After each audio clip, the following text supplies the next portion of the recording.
오늘 제목은 하늘 족보에 속한 사람들이라는 제목으로 함께 말씀의 은혜를 나누기를 바랍니다. 성경에는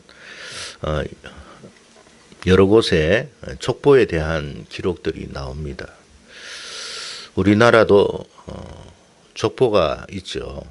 다른 나라는 어떤지는 잘 모르겠습니다만은 우리나라는 좀 특이하게 집안마다 가정마다 족보가 있는 경우가 있습니다. 이것은 흔하지 않는 일이라 생각됩니다. 족보가 있다라는 말은 무슨 말일까요? 좋은 가문이다. 나름 좋은 가문이고 혈통을 가졌다라는 그런 이야기일 것입니다. 아닌 말로 천민이나 노예 가문이었다면 굳이 족보를 가질 이유가 없을 것입니다. 오히려 이런 족보를 가지고 있다는 것 자체가 수치스럽게 생각을 할 것입니다. 우리나라에서도 역사를 살펴보면 조선 후기가 되니까 돈 많은 사람들이 가난한 양반의 집에 족보를 사는 경우가 들어 있었습니다. 한마디로 신분 세탁을 한 것이죠. 원래는 양반 가문이 아닌데 그 족보를 써서 자기가 그 가문의 사람인 것처럼 했던 경우가 역사적으로 있습니다. 그만큼 족보를 가졌다라는 것은 나름의 어떤 긍지와 자부심을 가졌다는 것이겠죠. 그래서 이런 이야기도 옛날에 있었습니다. 멸치 청년하고 문어 처녀가 결혼을 하려고 하는데 멸치 집안에서 허락을 안 하는 거예요. 왜냐니까 뼈대가 없는 집안에서 결혼을 안 하겠다는 거예요. 그만큼 족보가 중요하다. 그런 이야기도 있습니다. 근데 여러분, 오늘날에도 족보라는 게 있더라고요. 무슨 족보냐니까 과거와 좀 다른 족보를 가지고 있어요. 이 족보는 혈통적 족보가 아니에요. 인맥적 족보예요. 그래서 가령 권력의 집단인 경우에도 다 같은 권력자가 아니더라고요. 족보가 있어요. 족보가. 어느 족보에 있느냐에 따라 그 집단에 있어도 출세가 달라. 그리고 배제를 하더라고. 예. 그래서 그것도 족보더라고요. 족보. 또 대단한 경제력을 과시하는 그런 어떤 집단에 속해 있는 것도 하나의 족보가 될 수 있을 것 같습니다. 그래서 이것을 학연의 혹은 지연의 족보라고도 할 수 있죠. 그것도 하나의 족보가 될 수도 있을 것 같습니다. 이처럼 자신이 속한 족보가 참 어디냐에 따라서 우리가 살아가는 이 세상에 출세 여부가 결정이 된다고 해도 과언이 아닌 것 같습니다. 오늘 본문 말씀에 족보에 대한 이야기가 나옵니다. 자, 그렇다면 성경에서는 이 족보를 어떤 의미에서 이야기를 하는가 우리가 좀 생각해 볼 필요가 있을 것 같아요. 성경에서 말씀하시는 이 족보는요, 세상에서의 어떤 성공이나 출세에 관한 그렇게 연결된 족보가 아니에요. 성경에서 말씀하시는 이 족보는 뭐냐면 영생 복락과 연결된 족보예요. 그래서 세상 족보는 제가 조금 전에 언급했듯이 지금의 세상에서 어떻게 하면 출세할 수 있나, 어떻게 하면 성공할 수 있느냐, 거기에 관련된 것이라면 성경에 나타난 이 족보는 영원한 세상에서의 복과 연결되어 있습니다. 우리가 이 땅에서 신앙생활을 왜 할까요? 그거는 바로 영원한 족보에 속하기 위해서 그런 거예요. 단지 이 세상에서 그냥 성공하고 출세하는 것이 끝이라면 우리가 굳이 신앙생활 할 필요가 없어요. 우리도 세상 사람들처럼 어떻게 하면 그 족보에 옛날에 조선 후기에 돈으로 사든 뭐로 사든 족보를 사듯이 어쨌든 그 족보에 들어가야 안 되겠습니까? 그래야 뭐 좀 이 세상에서 이게 다라면, 이 세상이 다라면 무슨 수단과 방법을 다 동원해서라도 그 족보에 우리가 들어가야죠. 근데 우리가 신앙생활을 하는 이유는 뭐냐면 영원한 복과 연결되어 있기 때문에 우리가 신앙생활을 하는 거예요. 어디에서 영생을 할 것이냐. 사람들은요, 막 이 땅에서 살다가 죽으면 끝이라고 하지만 전혀 그렇지가 않습니다. 사람은요, 하나님의 형상과 모양으로 창조된 존재이기 때문에 육신은 죽을지 몰라도 영은 살아 있어요. 그래서 이 육신은 땅에 묻히지만 그 영혼은 하나님께로 간다고 그랬어요. 근데 하나님께 가서 심판을 받는데 어디에 가느냐는 거기에 결정되는 거죠. 근데 우리가 여러분 이 땅에서 믿음 생활하는 이유는 뭐예요? 영원한 복락을 누리기 위해서 신앙생활을 하는 거예요. 그 족보에 들어가야 되는 거예요. 성경에서 말씀하시는 족보라는 것은 영생 복락과 연결되어 있다. 그 이야기예요. 그래서 우리가 성경에서 족보가 나오면 아, 영생 복락이구나. 내가 이 족보에 속해 있어야 되겠구나. 뭐 그렇게 우리가 생각을 한다는 거죠. 지금도 이스라엘 사람들이요, 좀 선민의식을 가지고 있습니다. 선민의식이라는 게 뭐냐? 하나님께서 택한 백성이라는 뜻이거든요. 근데 그것이 굉장히 강합니다. 이스라엘 백성들은 다른 민족보다 더 강해요. 이유가 뭐냐? 자신들은 하나님께 택함을 받은 백성이다. 아브라함을 부르셨고 아브라함의 후손이기 때문에 정말 자신들은 많이 하나님의 택한 백성이라고 생각을 하고요. 지금도 그들은 뭐 안 믿는 불신자들도 많지만 자신들은 영생복락을 한다고 믿어요. 그렇게 생각하고 있습니다. 그래서 이스라엘 백성들의 특징을 보면요, 그렇게 역사적으로 많은 역경과 시련을 겪었는데도 이겨나갑니다. 그 이유가 뭐냐면 정신적인 거거든요. 나는 하나님의 백성이야. 그 하나가 그 역경을 이기는 거예요. 우리 믿음의 사람들도 마찬가지예요. 시련이 없는 게 아니잖아요. 믿음 생활하면서도 온갖 어려움이 있습니다. 심지어는 죽을 것 같은 상황도 있어요. 그럼에도 다시 일어나는 이유는 뭐냐면 하나님의 자녀라는 생각 때문에 그런 거예요. 이 정신적인 문제거든요. 이 멘탈이라는 게 얼마나 중요한지 몰라요.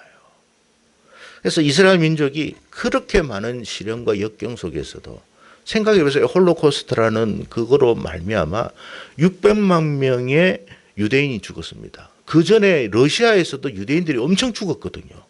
그게 1차 대전 때는 러시아에서 엄청 죽었고 2차 대전 때는 여러분 독일에서 600만 명이 학살을 당했어요. 그러니까 유대인들이 생각할 때 야, 정말 이렇게는 안 되겠다. 나라를 독립해야 되겠다. 그래서 여러분 다시 나라를 찾은 거예요.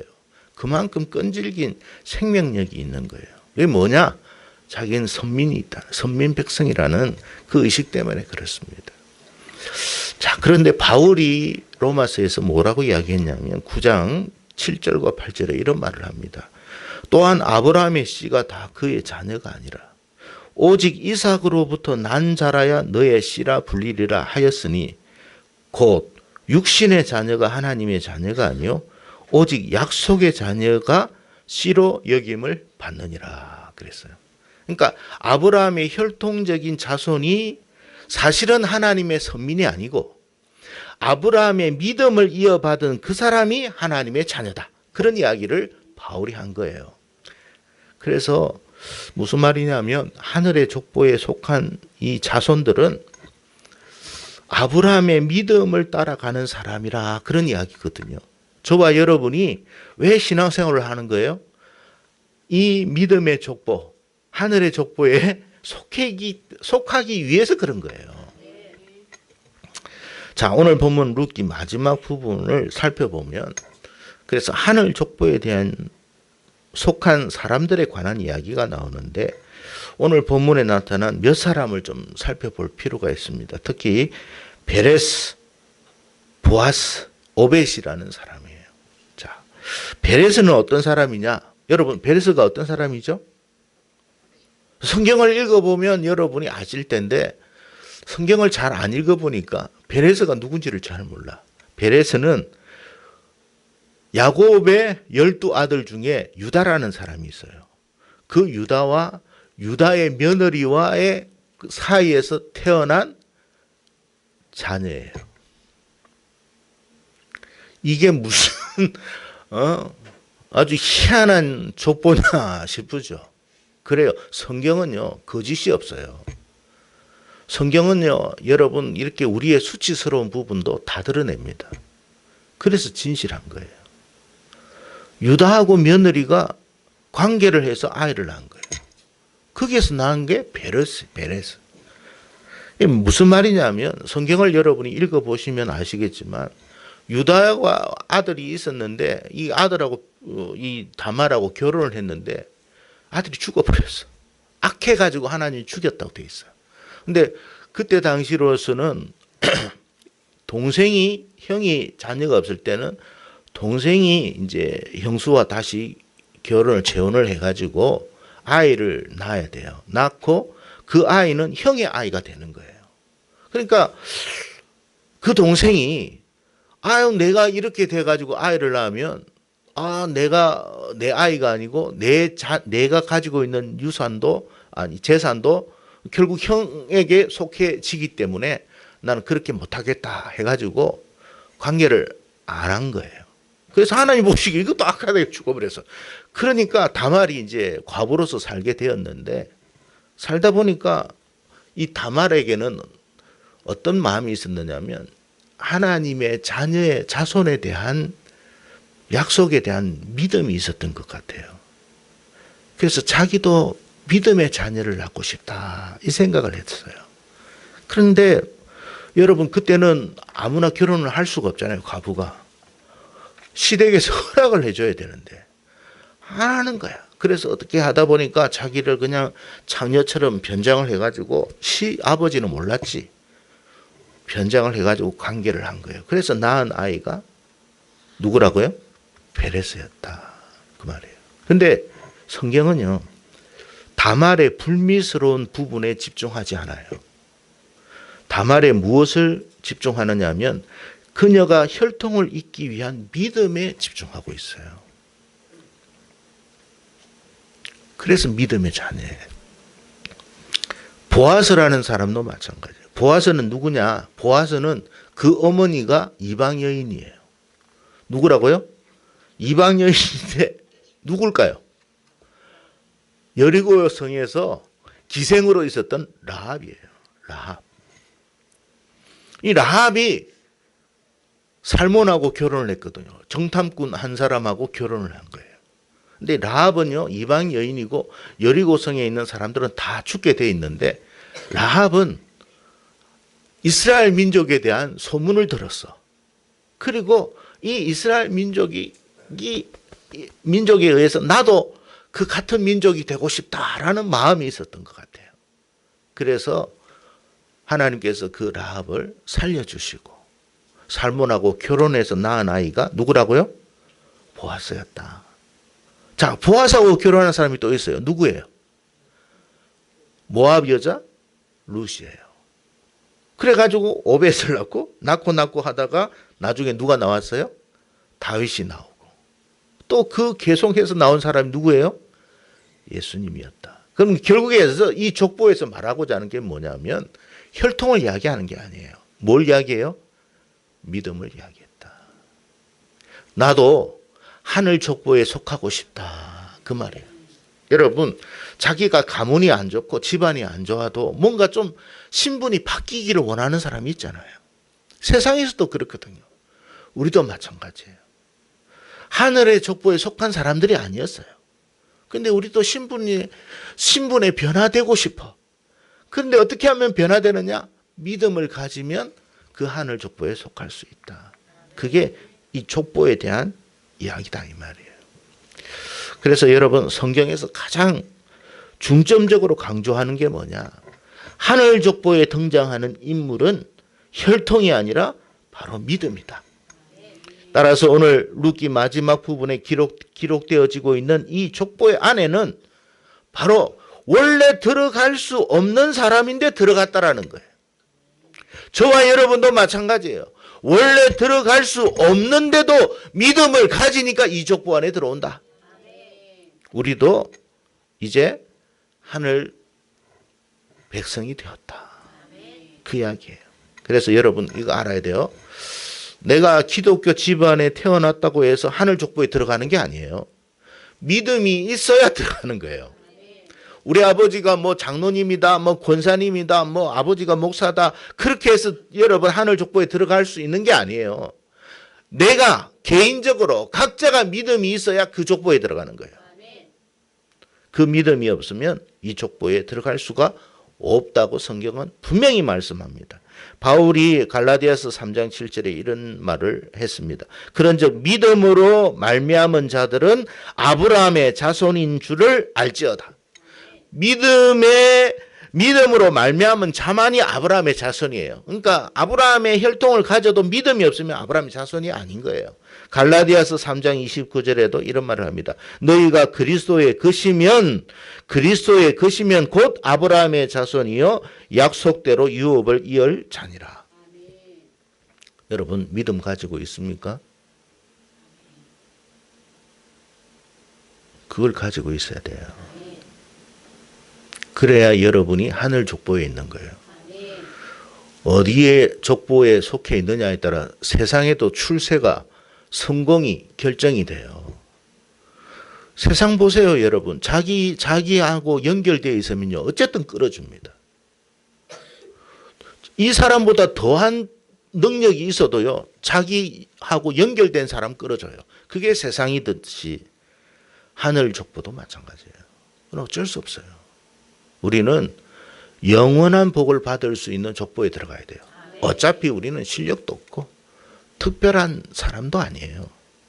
그런데 여러분 정말 태어나 보니까 뭐 삼성가의 자손이다. 그럼 태어나다 보니까 그런 거예요. 그건 뭐 자기가 잘난 거 아니잖아요. 우리가 태어나다 보니까 정말로 믿음으로 태어나다 보니까 하늘 족보에 들어간 거예요.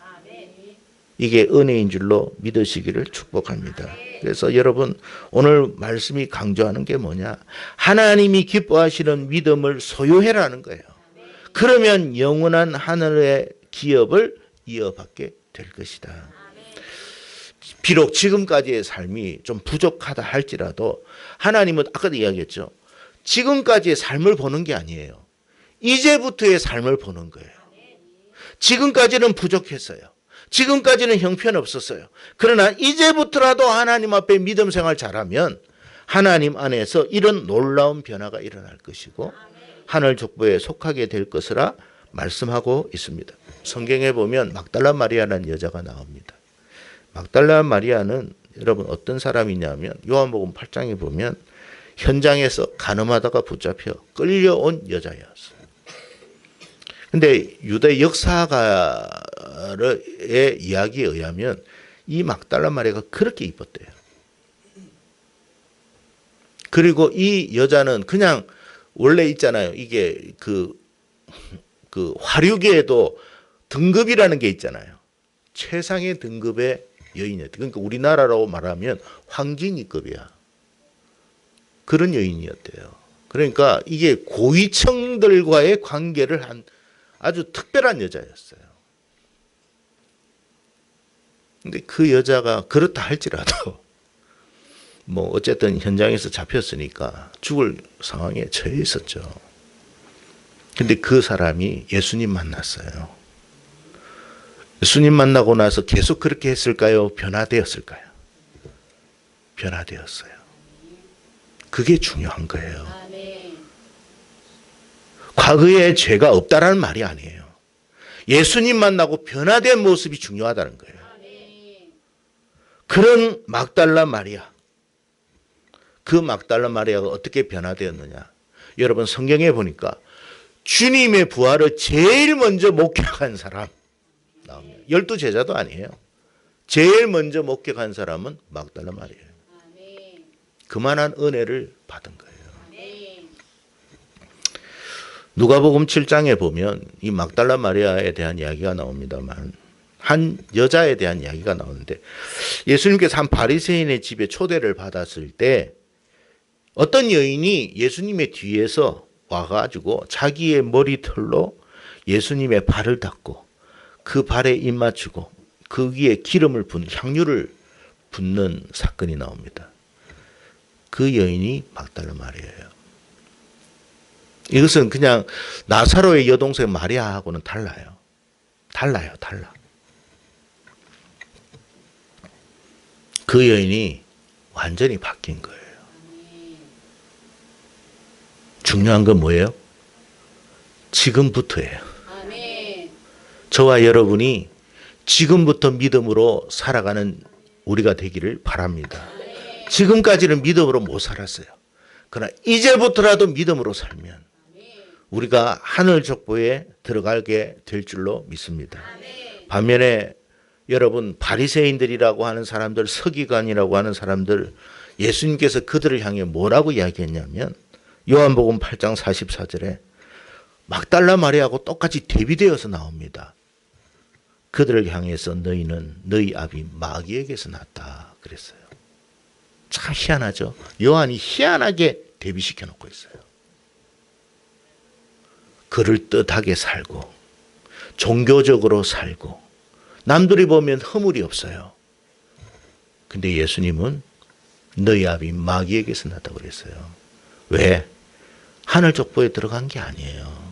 믿음과 관계없어요. 여러분 막달라 마리아 현장에 잡혀가지고 바리새인들이 돌을 다 들고 예수님께 물었습니다. 율법에 모세의 율법에는 이 여자가 간음했는데 돌로 쳐 죽이라고 했습니다. 당신은 어떻게 하겠습니까? 예수님께서 뭐라고 했어요?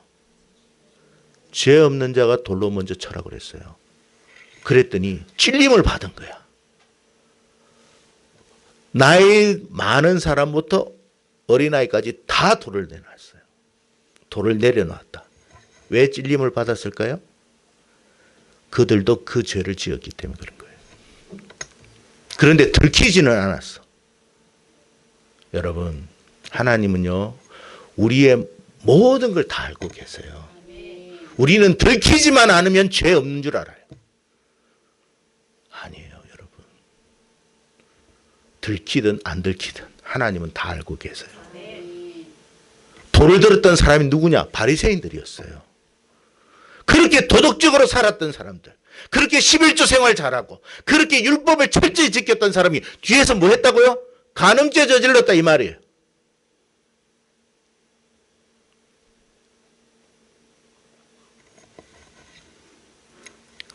믿음으로 변화되기만 했으면 다행인데 그러지 않았어요. 그래서 마귀에게 났다고 그런 거예요. 성도 여러분, 교회 하나에 앉아 있다고 하나님이 기뻐하는 게 아니에요. 예배에 참석했다고 하나님이 기뻐하는 게 아니에요.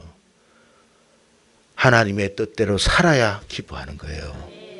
믿음으로 살아야 되는 거예요. 지금까지의 삶이 부족하고 불미스러워도 그걸 청산하고 이제는 믿음으로 살 때, 하나님이 기뻐하는 믿음으로 살 때 우리가 이제는 하나님의 백성이 되는 것이고 영원한 축복의 나라의 복을 받을 수가 있게 되는 것입니다. 여러분, 세상 족보에 속할 것이냐 하늘 족보에 속할 것이냐 그건 선택하십시오. 세상 족보에 속하려면 하여튼 수단과 방법을 다 동원해서라도 어쨌든 줄을 대야 됩니다. 하늘 족보에 속하려면 한 가지 방법만 있으면 돼요. 믿음을 가지십시오. 지금까지의 삶을 청산하시고 하나님이 기뻐하는 삶으로 변화되십시오. 믿음을 가지십시오. 그러면 저와 여러분은 하늘 족보에서 속한 사람이 되어 영원한 복을 누리는 복된 자가 될 줄로 믿습니다. 찰나적인 영광과 성공을 위해서 살지 말고 영원한 복을 위해서 살아가는 저와 여러분이 되어라는 말씀으로 족보 이야기를 룻기에서 하고 있는 거예요. 오늘 이 말씀 저와 여러분이 복이 되기를 주의 이름으로 축복합니다. 아멘. 기도하겠습니다.